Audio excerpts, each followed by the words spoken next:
basic phylogeny of tetrapods shows that some experiments in flight, returning to the ocean, and in being large diurnal animals were played out over and over again.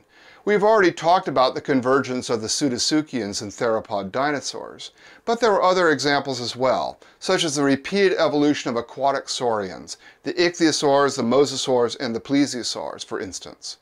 According to Fisher et al. 2020, there have been an amazing 69 cases of vertebrates returning from the land to the sea. Just think about that. Then there is the amazing convergence of pterosaurs and birds, and numerous examples of glider strategies in lizards, mammals, and archosaurs. Another key point is that a lot of the dinosaurs of popular culture, like Ichthyosaurs, Mosasaurs, and Plesiosaurs, are not, of course, dinosaurs after all, as already mentioned for Dimetrodon.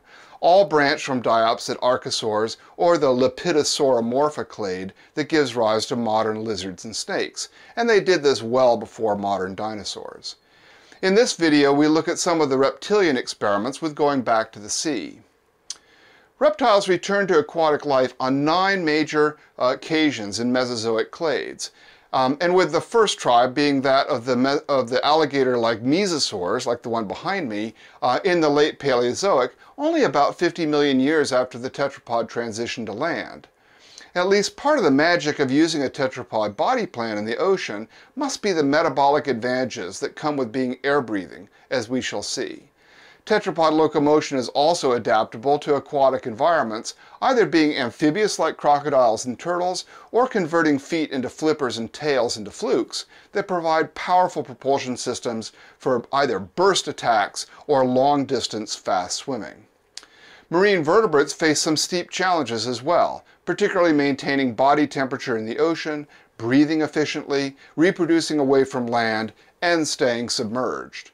Some common winning solutions are to grow a blubber layer for insulation, developing heavy bones for staying submerged, and migrating the nasal passages to the top of the skull for quick breaths upon surfacing. As for reproduction, many marine reptiles, at least, continued to use land nesting sites to incubate eggs. But in fully marine reptiles, the eggs were just retained internally until live birth.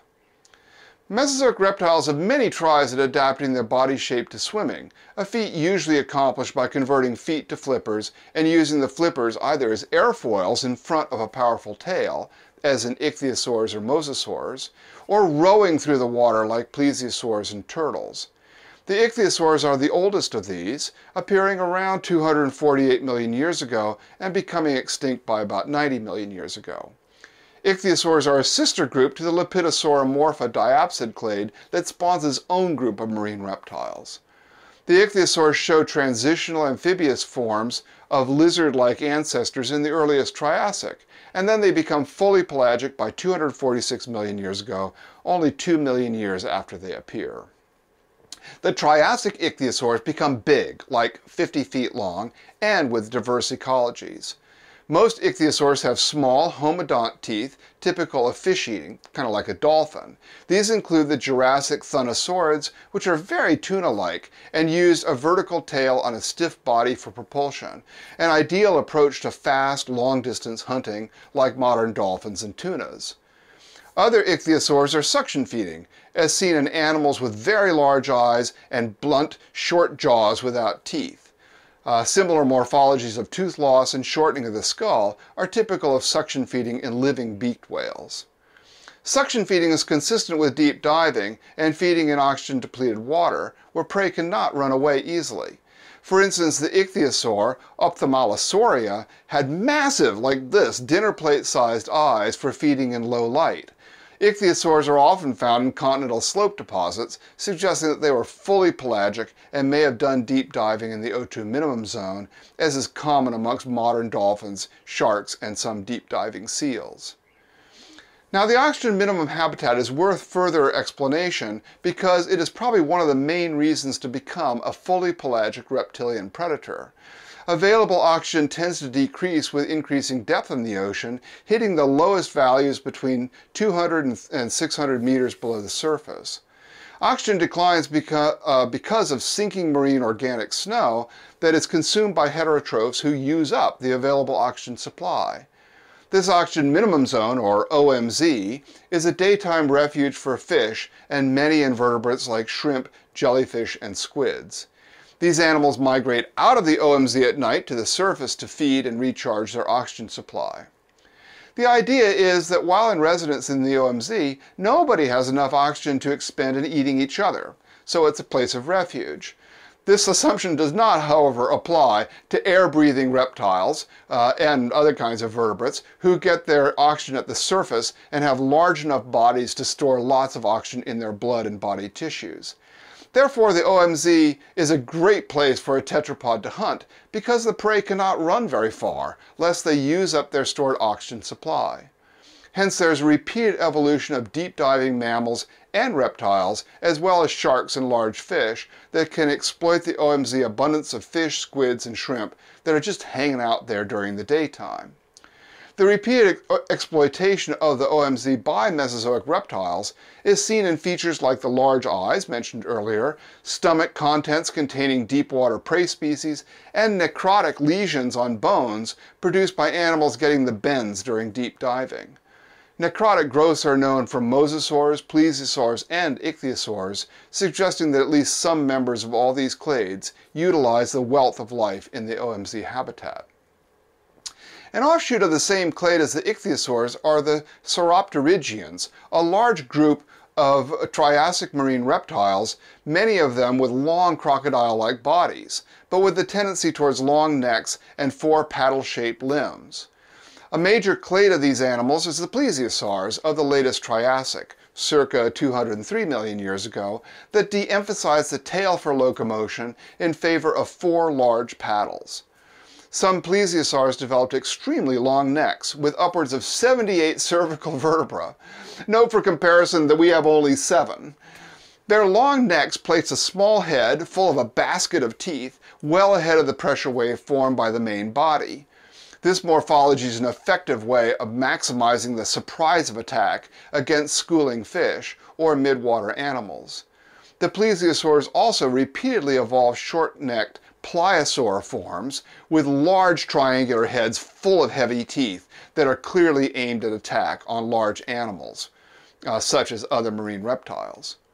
Another group of marine reptiles are the Mosasaurs that evolved about 110 million years ago, but then take over the ocean niche when the Ichthyosaurs and the Pliosaurs die out between 85 and 90 million years ago.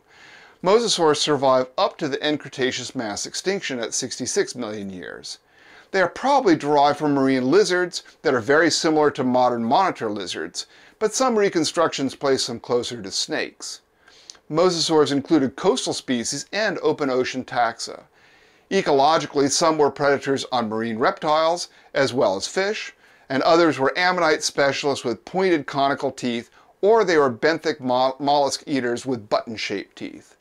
Now we know quite a bit about the ammonite hunting by mosasaurs because their attacks left distinctive damage to large ammonite shells. One strategy was to bite down on the shell just behind the living chamber of a large, say 2 to 5 foot diameter ammonite and shake the ammonite's body out of its shell. We have numerous examples of large ammonite shells with a set of puncture marks with the pattern and spacing of teeth in mosasaur jaws. Mosasaurs never developed fully fusiform bodies the way Ichthyosaurs did. Instead, their strategy were large, powerful jaws, 4 paddles, and a sculling tail with a vertical fluke. This morphology is suggestive of relatively lazy swimmers that may have rested on the bottom to attack prey above them, sort of like souped-up versions of modern saltwater crocodiles. The more pelagic species have a vertical tail fluke with a stiff spine similar to the Thunosaurids that I mentioned before. Isotopic work, this is cool, on mosasaur teeth suggests that even open ocean species may have regularly returned to rivers to recharge their osmotic balance against the loss of body water from living in a saltwater environment. Such a requirement would pin the mosasaurs to being mostly coastal in distribution. So to summarize, just after the tetrapods left the ocean and developed air-breathing and egg-laying, the advantages of the aquatic resources repeatedly drew them back to the sea. Coastal systems are richly productive and varied, permitting the repeated evolution of broadly similar strategies for exploiting these ecosystems. Mesozoic reptiles were also repeatedly drawn to the rich resources of the oxygen minimum zone. The OMZ was even larger and more intense in the Mesozoic than now, thanks to repeated oceanic anoxic events, in which the OMZ may have covered more than 40% or more of the area of the world's oceans, up from a current figure of about 7% of the ocean's surface area. Perhaps the difference in resources then and now, as well as features like differentiated teeth in mammals, may account for some of the differences in ecology between Mesozoic marine reptiles and marine mammals. The Mesozoic reptiles were largely predators on fish or larger vertebrates, and their homodont teeth worked very well for both strategies. Whereas numerous groups of marine mammals used their differentiated teeth, typical of mammals, to develop much more varied feeding systems, including the development of herbivory and plankton feeding, as we'll talk about later on.